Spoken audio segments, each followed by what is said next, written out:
Welcome to Mr. Mac's Physics channel. He can explain things really well, and is a lot of fun to watch. Hi, Mr. Mac here. We're going to look at the worked examples 11 to 15 from kinematics. So in this first example, worked example 11, an ant walks 30 centimeters north and then turns and walks 40 centimeters east. What's the final displacement of the ant? Well, in this, just remember the Y strategy. Work out what's happening, isolate the unknown, substitute, and then evaluate. What's happening? Draw a diagram, work out the data. In this case, we want to find out what is the resultant vector. 30 centimeters north, 40 centimeters east, and draw the resultant with a double arrow head. And using Pythagoras' theorem, c squared equals a squared plus b squared, substitute, 30 squared plus 40 squared, calculate, and square root gives you 50 centimeters.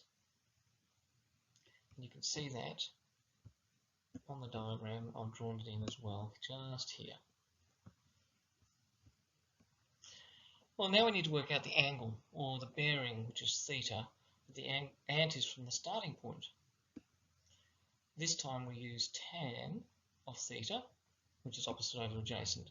Substituting, it's 40 on 30, and calculating the inverse tangent, 53.13 ... degrees. Of course, we don't want that many.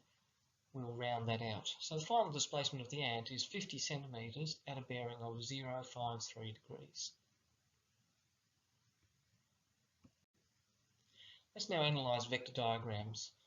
It's important that when we see two vectors are added, we join the tail of the second vector to the arrowhead of the first. To find the resultant vector, draw a double-headed arrow from the start to the finish. When two vectors are subtracted, we draw the second vector in the opposite direction and then add them. So here's worked example 12. It says add the following displacements A, B, and C, and you're given the data there. This question could be add the displacements graphically, and you would then use a ruler and a protractor to answer it. Well, first of all, draw the vectors, head to tail. And you can see it's quite a complex diagram. And we need to find the resultant vector, so from the start to the end of vector C. And we can call that x. And put in an angle that we can find easily in order to work out the bearing later. I've drawn another little diagram down here, and this one will show us a little bit of how to use Pythagoras' theorem a bit more easily. Now let's have a look at A. A is the side, there's a horizontal side across here, the top of that triangle, and to find that it's 25 sine 30 by using sines opposite over hypotenuse, and calculating that is 12.5 meters. B, now B is a really small part, and I'll do it in a different color. Here it is here. It's very, very tiny part, and it's the 12.5 we just found minus the 10, which is this 10 up here. And of course 2.5 meters. C is the distance along this triangle. Now I'm going to highlight the whole of the bottom of this triangle. That's the distance C. And to find it, we use cos, adjacent over hypotenuse, and rearrange to get 30 cos 60, which is 15 meters. And we need to find D. Now D is down the bottom of this rectangle, right at the bottom of this diagram here. And to find that, we will need to simply subtract the 15 meters we just found, take away the 2.5 meters of B, which is 12.5. And we'll have to find E. E is the vertical part of the top triangle, and it's found by this part here. If I do a loopy side, again sine opposite over hypotenuse. So E is 30 sine 60 by rearranging, calculating gets to 25.98 ... I've rounded it here to 4 significant figures, only to carry through an extra couple of significant figures. We actually need, in the end result, we need 3 significant figures. If you look at the data in the top line, where I'm underlining now, each of those are given to 3 significant figures. And F is found by cos, again rearranged to get 25 cos 30, and again it's going to be lots and lots of digits, 21.65 ... Carry through all those in your calculator so that you can use them in the next bit. We now need to work out the angle of the vector. The angle of the vector is this one here, we're calling it theta. And to do that we use tan. It's the opposite over adjacent. The opposite is E plus F. It's a big, tall, skinny triangle over 12.5, which is D. Define theta as being 75.3 degrees to 3 significant figures. And because it's a right angle triangle, we can use Pythagoras to find the distance x. Using Pythagoras, we find that that equals 49.2. Just look where I'll put that one. It's right over here. And now we've got the answer. The resultant vector is 49.2 meters at a bearing of 345 degrees. Just check that you can do that from the angle to the bearing. So we now move to worked example 13. The water in a river flows at 0.8 meters per second. A person can swim at 2 meters per second. The person swims straight across. What will be the swimmer's velocity relative to the starting point? This is a relative velocity question. First of all, draw a diagram.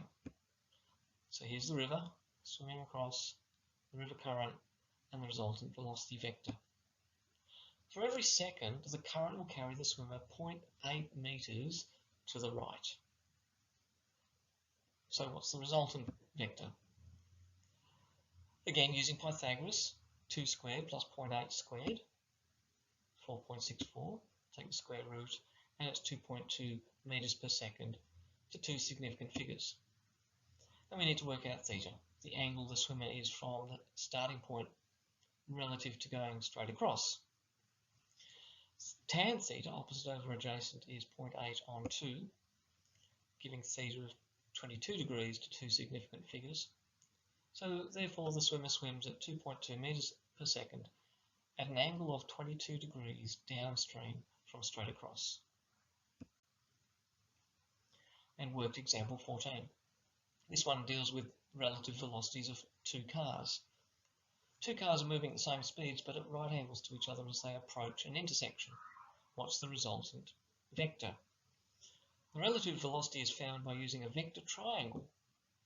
If we add the negative of the velocity of the red car, that means minus 25 meters per second, to both the velocity of the red car and the green car, we can imagine the red car to be at rest and then find the velocity of the green car relative to it. Here's the diagram. So we're simply adding the negative velocity. This is most easily done by drawing a vector diagram. The resultant shown by vector R in blue is the velocity of the green car relative to the red car. In our example, the velocity of the green car relative to the red car is 43 meters per second and in a direction of 325 degrees as a bearing. Think about the result. See if it matches your common sense view of how you would see the green car moving. If you were in the red car, it would seem to be moving up the page and towards the left. It does actually fit the result. Lastly, we look at worked example 15, the relative velocity of a plane in a crosswind. And here we see the plane in the diagram with its airspeed, and we see the wind velocity. Now remember that wind velocity is measured relative to the ground. The cross-country navigation of an aircraft involves the vector addition of relative velocities, since the resultant ground speed is the vector sum of airspeed and the wind velocity. Using the air as the intermediate reference frame, ground speed can be expressed as Vpg equals Vpa plus Vag. In other words, the velocity of the plane with respect to the ground is equal to the velocity of the plane with respect to the air plus the velocity of the air with respect to the ground. So in this case, this example, we have an airspeed of the plane, v of the plane relative to the air, as 300 kilometers per hour at a bearing of 070 degrees. And the wind speed relative to the ground, or Vag, is 30 kilometers per hour at a bearing of 120 degrees. And we want to know the resultant ground velocity. Well, I've given you the answer this time, 320.1 kilometers per hour at a bearing of 074 degrees. And I'm asking you, are you able to calculate this? You'd need to be able to work that one through. Just have a note here that the wind direction in this calculation is the direction of air motion, not the direction from which the wind is coming. So if you call a wind from the north a north wind, then the air motion direction is south, and you would enter 180 degrees for the wind angle.